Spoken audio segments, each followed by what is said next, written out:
오늘은 유명한 노동운동가이시자 요즘 이 박근혜 대선 후보의 캠프에서 100% 국민대통합위원회 위원으로 활동하고 계시는 김준용 선생을 모셨습니다. 안녕하세요. 네, 반갑습니다. 예. 뭐 여러 가지 얘기를 좀 여쭤볼 게 많은데요. 궁금한 게 많은데 제일 먼저 개인적인 질문부터 좀 할까요? 네. 아니면 나중에 할까요? 아니 조금 갑작스러운 질문일 수도 있을 것 같은데요.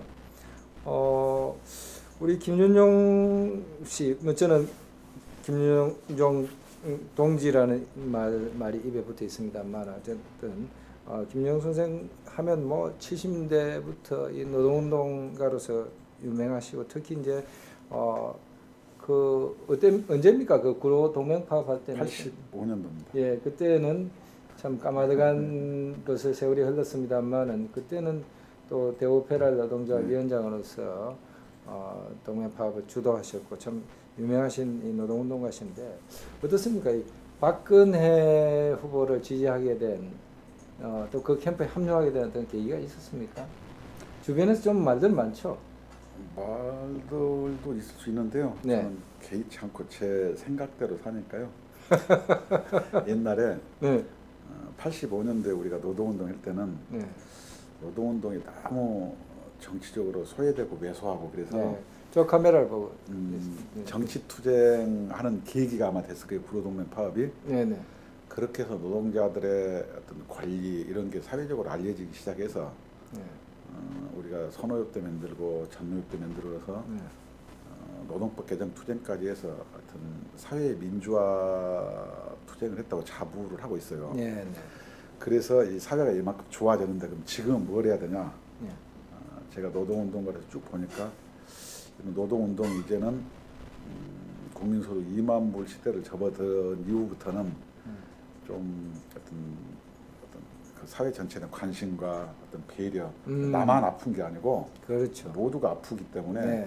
노동운동의 어떤 그런 것을 좀 더 해는 게 맞지 않느냐. 과거에는 노동자들이 나만 아프다고 소리를 지르는 운동이었어요. 그게 맞았어요. 네. 수출 드라이브 정책에는. 네. 지금은 나만 아픈 게 아니기 때문에 네. 함께 해야 되는 게 네. 맞다.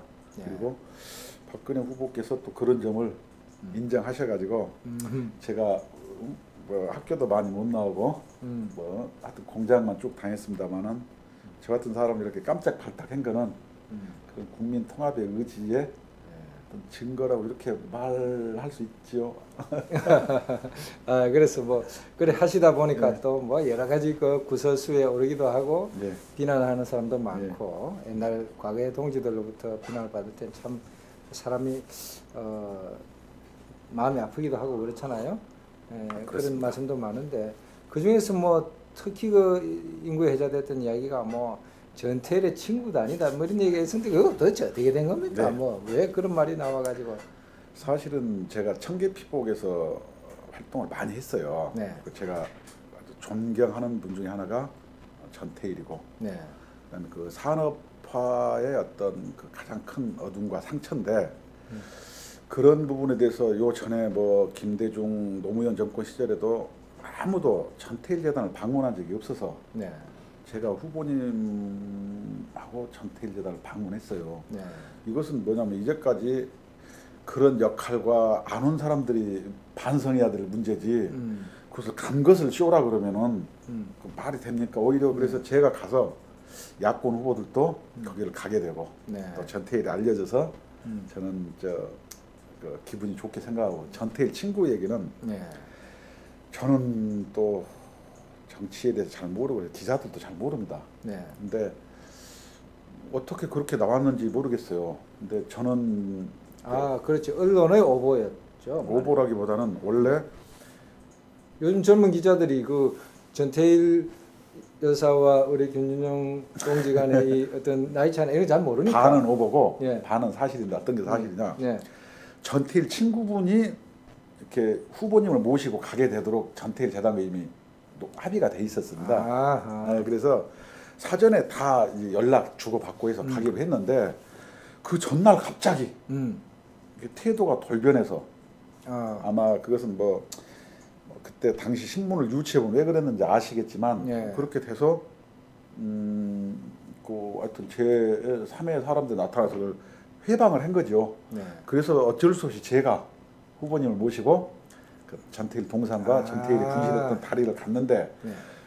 아마 그때 이 전태일 친구분이 그걸 모시고 가도록 원래 계획에 짜져 있어서 네. 그게 어떻게 섞여가지고 그런 것 같아요. 아, 김진용 예. 선생님.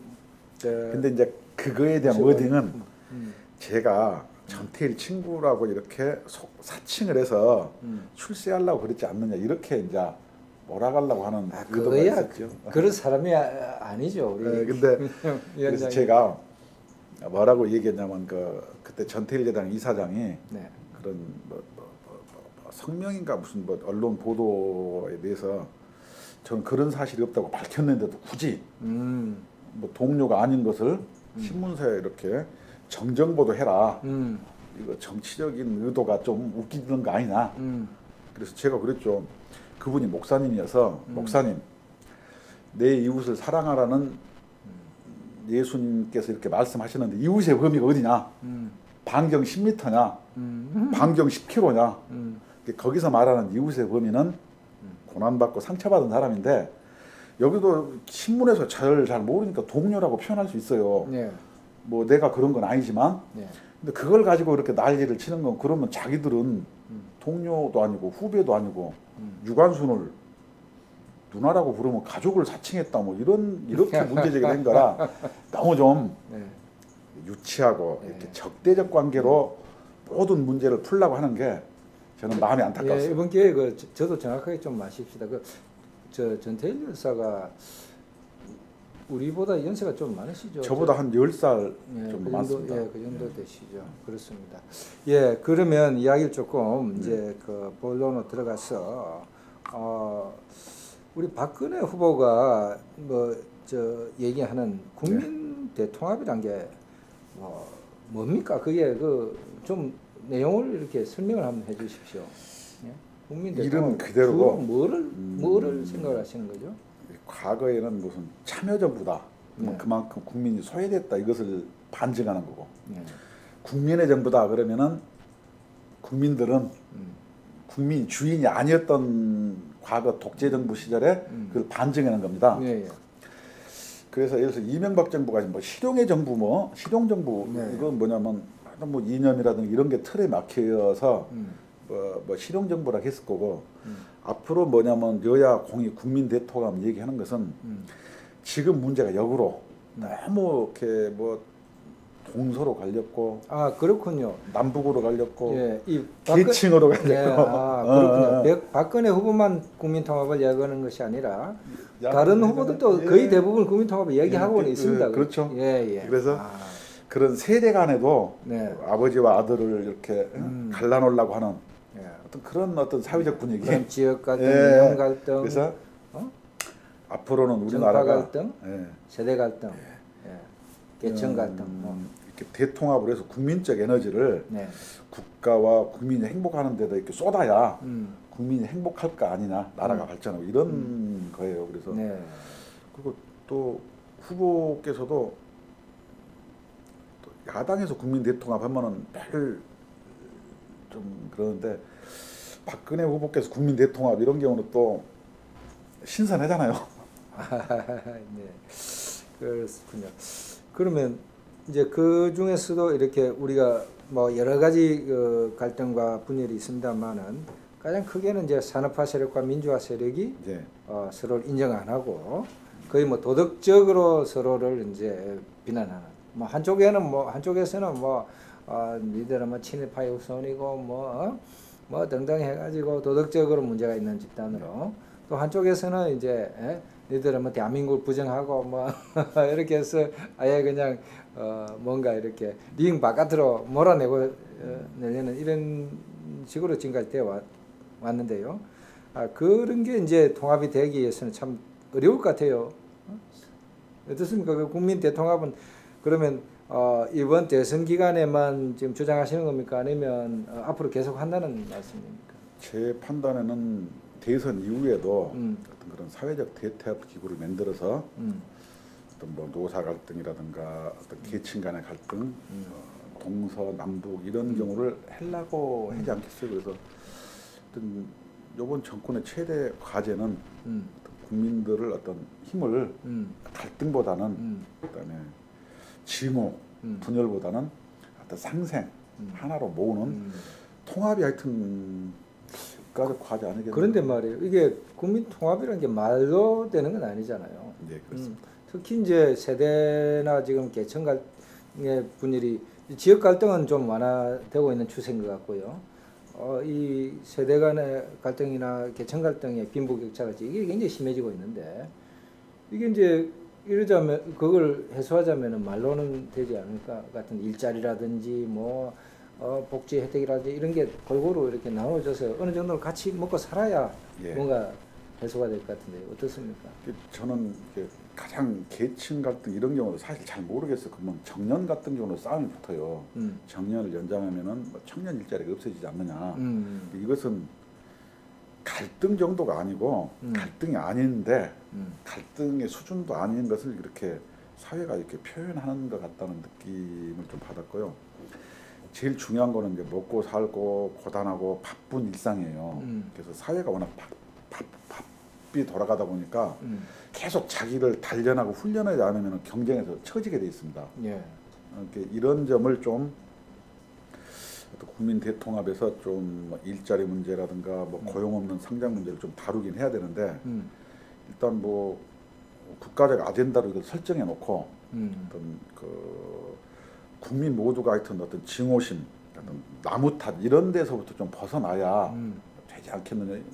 예를 들어서 지역이 없어지니까 요새는 뭐냐면 소규모 지역 간의 갈등도 발생하는 거예요. 그래서 전라남도 같은 데서는 도청이 목포로 가야 맞냐, 저 순천으로 가야 맞냐, 이런 문제로 또 비화되기 시작합니다. 그래서 예.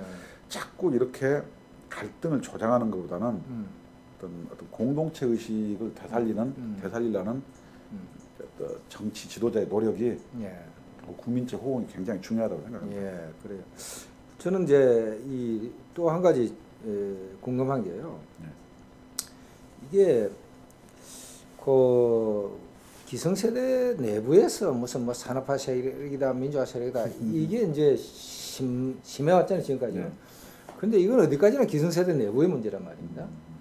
2030 세대 입장에서 바라보면 그거 우리하고 상관없는 이야기들이라 그렇잖아요. 뭐 예전에 뭐 강주 항쟁을 이야기를 하고 무슨 뭐 유신 시대를 이야기하고 이러면 그 까마득히 뭐 잘 알지 못하는 책에서 배운 역사책에서 배운 이야기들이고 2030 세대 입장에서 보면은 기성세대 모두가 이 돈과 권력이나 일자리나 이걸 다 차지하고서 자기들한테 안 주고 있는 듯한 이런 느낌일 수도 있을 것 같은데 요즘 뭐 이 어떻게 국민 대통합위원회에서는 뭐 청년들은 많이 만나고 아니면 청년들 참여는 많이 하고 있습니까? 많이 하고 있는데요. 네네. 그것은 뭐 정당에서도 이게 우리가 젊은층 세대 지지가 약하기 때문에 굉장히 노력을 합니다. 근데 제 개인적으로는 저도 산업화 시대 마지막에 이제 하여튼 공장에서 그때는 뭐 공돌이 공순이 이렇게 얘기했고 쭉 일을 했었는데 지금 보면은 우리 아들도 20살이고 성인이 됐는데 이렇게 이룩해 놓은 것을 뭐 그 젊은 세대는 부러워만 하는 것 같아. 그리고 젊은 세대 입장에 그것이 진리도 아닌데 그것이 맞는 것처럼 얘기해요. 그것은 정치적인 어떤 집단의 요구로서 인정하면 되는 것이지 뭐 젊은 세대 얘기가 반드시 맞느냐. 예를 들어서 뭐 산업화 민주화 자기 관심사가 아니다. 이렇게 얘기한 것은 역으로 얘기하면 자기한테 이로운 뭐 모바일이니 뭐 필요한 것만 뭐 중요하고 나머지는 중요한 거 아니지 않느냐. 그것은 정치하는 사람으로서 정치적 행위로서 지지 때문에 뭐 그러는 것이 그 사람들의 얘기가 반드시 2030이 주장하는 게 역사적으로 맞느냐? 저는 그건 아니라고 생각합니다. 제가 이제 청년들하고 돌맞을지는 모르겠습니다만 청년들하고는 또 토론을 해야 될 그럼요. 아니 저도 20살 때 예. 이때는요 고무신도 신고 다니고요. 예. 그 옷이 없어서 군복 물들여서 입고 다니고 그랬어요. 그런데 그런 얘기하면 요즘 청년들은 뭐 캐캐 먹은 옛날 얘기하지 마라. 그럴 거 아닙니까? 아니 그 각기가 살아온 과정이 다른데 네. 이제 그건 청년 입장에서 보는 선배님께서 청년이 중요하다고 막 서로 하니까 아부하는 거라니까. 아니 내 삶에 대해서 얘기하는데 네. 그게 청년 입장에서 캐캐 먹은 얘기면 나는 항시 청년만 이렇게 바라보고 삽니까? 저도 제 인생이 있는 거 아니에요. 예, 그렇죠. 그렇습니다. 그리고 이게 이제 제가 진짜 이제 이 네. 중요한 제가 정말 궁금해서 물어보는데요. 그 얼마 전에 그 보니까 조선일보에 누가 쓰더라고요. 정말 잘 썼던데 경제민주화를 얘기하는데 원래 그 경제민주화란 말이 나온 게 독일인데 독일에서 경제민주화는 노동조합의 경영 참가라든지 이런 걸 얘기했다는 말, 그런 의미였다는 얘기를 써놨어요. 우리나라에 와서는 경제민주화가 이제 굉장히 넓은 의미로 쓰이잖아요. 애매한 말로. 네. 그러니까 조금 뭐 더 나눠 많이 가지자. 너무 한쪽으로 경제적인 부나 어떤 경제 권력이 집중돼 있다. 그러니까 좀 나눠 가지자. 뭐 이런 아마 뜻으로 지금 경제민주화가 쓰이고 있는데 원래는 경제민주화라는 게 노동조합의 경영 참가라든지 이게 핵심이었다는 얘기거든요. 그런데 이 사회통합을 위해서도 노동조합의 역할이랄까? 난 이게 참 중요할 것 같습니다. 그런데 우리나라에서는 노동조합 조직률이 자꾸 떨어져 가지고 지금 10%에 겨우 겨우 지금 10% 아래로 떨어졌죠. 10%가 안 됩니다. 지금 안 되죠. 네. 그러니까 87년 이후에 좀 올라가서 한 20% 가까이 갔다가 지금 10% 떨어져 버렸다. 20%간 적은 없을 거고요. 10%가 넘었었죠. 90년대 초반에는. 한 18% 정도 갔을 것 같은데 거기까지 안 갔습니까? 네, 안 갔습니다. 네네. 그래서 이제 10% 이하로 떨어졌는데 노동조합이 어떤 이렇게 말하자면은 사회적으로 좀 인정을 받지 못하고 사회에서 역할을 못 해갖고는 이게 고단한 거 아니냐 이런 생각을 좀 갖고 있는데 저도 뭐 젊은 시절에 노동운동 뒤를 좀 따라다니다 보니 그런 생각이 선배님 노동운동 지도자였죠. 저도 좀 창피한 게 예를 들면 그렇습니다. 이제 얘기하기 전에 이번에 노동자 후보라고 표방한 분이 몇 분 대선에 출마한지 아시죠? 네 사람이었는데 한 사람 사퇴했죠. 네. 아니 이게 세상에 노동자로만 이루어진 것도 아니고 그러는데 그래서 자기들끼리 와서 서로 모른 체하고 저러는 게 피선거권과 선거권 국민은 누구나 있으니까 괜찮겠지만 국민이 봤을 때는 어떻게 보겠어요? 이게 좀 한 줌도 안 되는 너희들끼리도 그러느냐 차이가 뭐냐 이렇게 물어본다면은 참 내가 좀 민망하지요. 그런 점들이 사실 저도 요즘 좀 그 때문에 선거 벽보를 잘 안 쳐다보고 지나갑니다. 제가 노동운동 했던 사람으로서 좀 창피했어요. 좀 민망합니다. 근데 경제민주화 제가 이 공부를 많이 한 사람도 아니고 해서 그거 자세한 건 내가 잘 모르겠고요. 하여튼 이게 직장을 다니든 또 요새는 자영업을 하건 이런 사람들이 좀 살 수 있고 이렇게 어떤 한숨 소리가 안 나오고 억울한 일 당하는 게 없어야 되고 이런 게 중요한데 그런 게 너무 많아요. 저도 안타까워요. 저걸 어떻게 해야 되냐. 그래서 조직률이 떨어지고 이런 경우는 과거에는 노동은 공안에서 다루고 그랬거든요. 탄압을 했어요. 근데 요새는 이명박 정부 들어서는 잡아가지도 않아요. 이제 귀찮은 거예요. 이게 뭐냐면은 이게 사실상 우리가 열심히 투쟁을 해서 민주화가 된 이후에 아까 처음에 말씀드린 것처럼 이제는 이 시장에 내에 맡겨져서 우리가 잘해야 국민이 우리를 지지하게 돼 있습니다. 근데 이제 우리가 아까 이거 대선 때도 보다시피 우리가 좀 민망한 처신을 하기 때문에 노동운동 쪽의 잘못도 있다. 많죠. 반반씩입니다. 그러다 보니 이게 국민으로부터 저 사람들이 과연 리더십이 있겠느냐. 그러니까 노동운동이 저렇게 국민들로부터 인정을 못 받고 조직률도 떨어지고 하는 것은 노동운동 쪽의 문제도 있다. 그렇죠. 있다. 이정희 후보가 그렇게 막 이렇게 황당하게 얘기하는 것이 노동운동은 아닌데 그분은 노동운동이랑 노동자 후보라고 주장을 하니까 이게 참 많은 노동자들은 그렇지 않거든요. 예.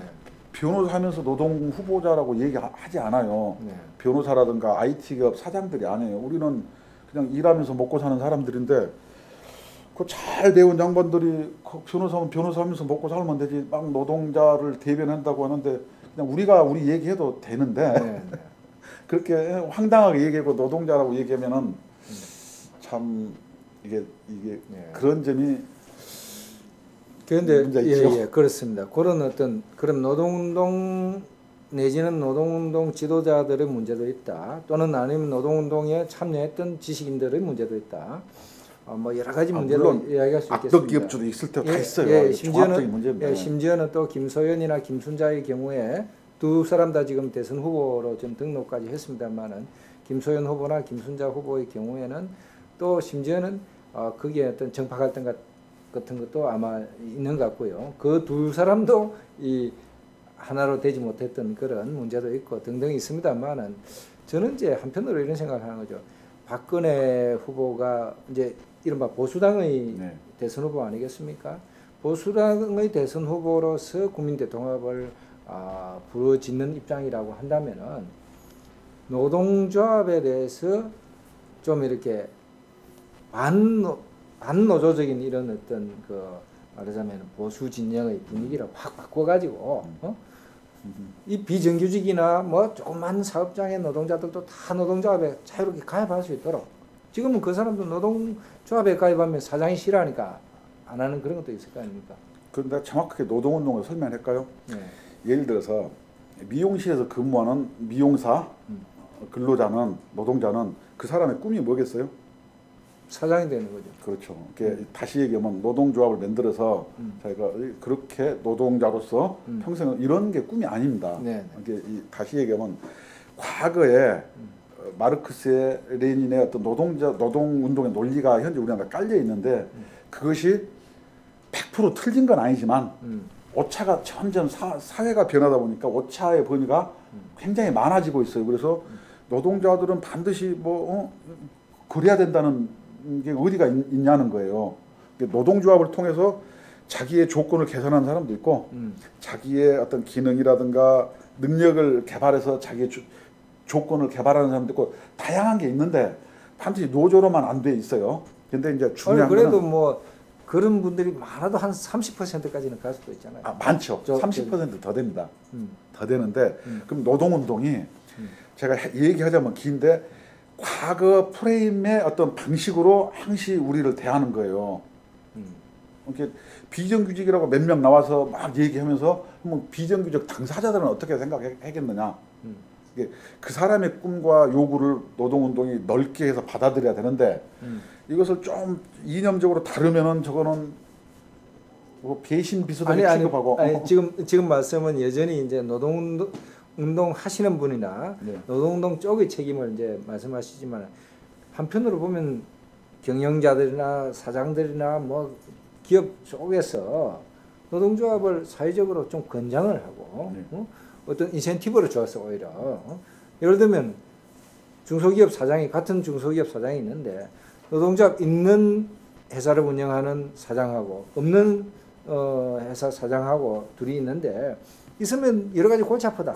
그래서 노동조합 만들어지는 것을 원치 않는단 말이에요, 사장이. 그런데 정부에서 오히려 인센티브를 줘가지고 네. 노동조합 조직률을 더 높여준다든지 해서 저는 그런 말씀 전제가 그러면 웃기는 얘기 같아. 제 얘기 조금 더 들어보십시오. 노동조합 조직률이 높아지면 네. 사람들이 개개인이 막 이렇게 흩어져 있는 것이 노동조합으로 해서 요구를 하기도 하고 이렇게 사회 전체로 그 조정을 해 나가면 사회 통합에 도움이 되지 않겠습니까? 사회 통합은 노동조합의 조직률을 높이는 건 우리 책임이지만 네. 사용주가 뭐 인센티브 이런 경우는 노동조합의 어떤 자치주의에도 반하고 그다음에 과거에 독재정부 시절에는 노동운동이 정의라는 측면이 있었는데 이게 반드시 그러냐 그것도 또 봐야 돼요. 아니 잠깐만 그걸 따지자면 이제 시간이 좀 부족한 것 같고 근데 제 말씀은 여전히 이 반노동조합주의 보수 진영 같은 전체나 또는 중소기업 사장들이나 뭐 등등 이 말하자면 보수 진영 전체를 보면 노동조합에 대해서 이걸 말하자면 안 좋아하는 제가 그런 게 많잖아요. 말씀드릴게요. 저는 이것이 노동조합의 발전을 저해하고 있는 하나의 커다란 장벽이 되어 있고, 그럼 노동조합이 제 기능을 말하면 노동조합이 그냥 저 구석에서 막 좀 이상한 소리나 계속 하는 이런 상태가 계속 바람직하지는 않잖아요. 노동조합이 좀 더 사회적으로 인정받고, 그래서 노동조합이 전 사회의 통합의 하나의 그 역할을 할 수 있는 그런 쪽으로 이렇게 유도를 할 수도 있지 않느냐. 지금도 이제 민주노총이나 한국노총이 역할을 쭉 했는데 정치적으로 보시면 알겠지만 국민이 봤을 때는 양대 노총이 참 국가에서 이렇게 지원도 해주고 다 해주거든요. 근데 그 하는 행태가 참으로 좀 아니 그러니까 지금은 그렇죠. 노동조합만을 갖고 이야기하지 말고. 그래서 저는 어떻게 생각하냐? 저는 제가 노동자인 것을 뭐 자랑스럽게도 생각했는데, 저는 노동의 가치를 고마움 이것이 뭐냐면 사회적으로 알려야 돼. 노동조합보다 뭐냐면은 우리가 삶을 영위한 것은 누군가의 남의 노동으로 사는 거예요. 누군가가 옷을 만들었으니까 이 추운 겨울에 옷 안 벗고 다니고, 누군가가 핸드폰 만들어주는 해고 누군가 차를 만들어 다니는 거거든요. 아침 밥상 봐도 누군가의 노동이 숨어 있어요. 그렇게 해서 이 사회는 남의 노동으로, 남의 노력과 헌신으로 우리는 각기가 사는데, 이 노동의 가치, 예를 들어서 전부 대학만 가려 그러고 이렇게 하여튼 목공의 어떤 기능장이 취직이 안 돼서 이 올림픽에서 금메달 딴 사람이 철가방 들고 다니고 뭐 이런 식으로 돼 있어요. 그래서 전 노동의 가치를 좀, 제가 원하는 건 노동조합을 잘하는 것도 중요하지만 어떤 사회 통합은 노동의 가치를 좀 인정해 주자. 그러려면은 예를 들어서 최저임금 같은 경우도 나는 그렇게 생각, 노동조합 이거보다는 일본의 한 절반 정도 돼야 된다. 예를 들어서 둘이 맞벌이 하면은 둘이 도시 근로자가 한 395만 원 든다 그러면은 1인당 한 150에서 2만 원은 200만 원은 이렇게 받아야 둘이 맞벌이 하면서 하는데, 그래서 최저임금 많이 올려야 된다. 최저임금 같은 거 좀 올리고, 그런 노동조합 활성화도 물론 중요하지만 어떤 노동의 가치를 존중해서 실질적으로 노동조합으로 아까 얘기한 본인들이 노동운동을 통해서 자기 처지를 개선하는 사람도 있고 안 하는 사람도 있기 때문에 다양하게 하여튼 정부에서 그런 사람들을 제도적으로 뒷받침해야 되는 거 아니냐. 그리고 노동조합으로 하는 것도 가장 강력한 수단이긴 하지만 어떤 노동운동이 어떤 알겠습니다. 그 문제는 앞으로 우리 둘 사이에서도 좀 토론을 해. 생각이 좀 잘 안 맞는 것 같죠. 그러니까 노동조합이 저는 이제 역시 누가 위에서 해주는 것도 해주는 거지만은 정부에서 해주고 권력에서 해주는 것도 해주는 거지만은 노동조합이 발전하면 자연의 사회적으로 균형이 맞아져서 세력 관계가 맞아서 방금 이야기하신 것처럼 최저임금도 올라가고 사회통합의 좋은 방향으로 작용할 것이다. 그게 역할을 할 것이다. 뭐 이런 생각을 갖고 있고, 지금의 우리나라 노동운동이 뭐 요대로 꼭 지금 하는 행태 그대로 뭐 다 좋다 이런 뜻은 아닙니다. 아니고 그렇게 되면 오히려 노동운동의 이 내용도 좀 바뀌지 않겠나, 그런 생각을 좀 해봅니다. 그러면 나중에 쌍용자동차나 한진중공업 이런 어떤 사안을 놓고 얘기하면요, 거기에서 명료하게 문제가 딱 드러나게 돼 있습니다. 글쎄, 그거는 지금 현재 우리가 보는 노동운동이고 그것이 좀 일정한 문제를 갖고 있다는 것을 우리가 다 이제 알고 있으니까. 그래요. 오늘 뭐 시간이 다 되었는데요. 여하튼 저 대선 결과가 어떻게 될지는 모르겠습니다. 이제 뭐 2주일 남았습니까?